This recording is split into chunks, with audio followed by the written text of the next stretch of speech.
ลำโพงคอลัมน์ PRX1 เป็นลำโพงที่ซีรีส์ท็อปสุดของ JBL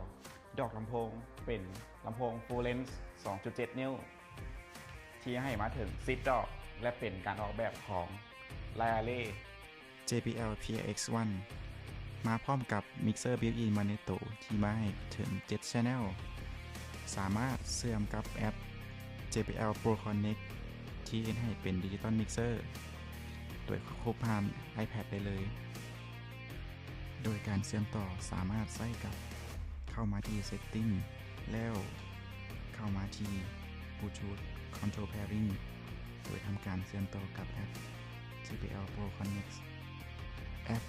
JBL Pro Connect จะมีให้มาคือเป็น Preset Mode มาให้สำเร็จรูปและยังสามารถปรับแต่ง EQ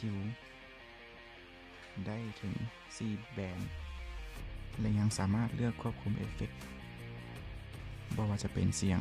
Reverb Relay Chorus หรือว่า Gate Compressor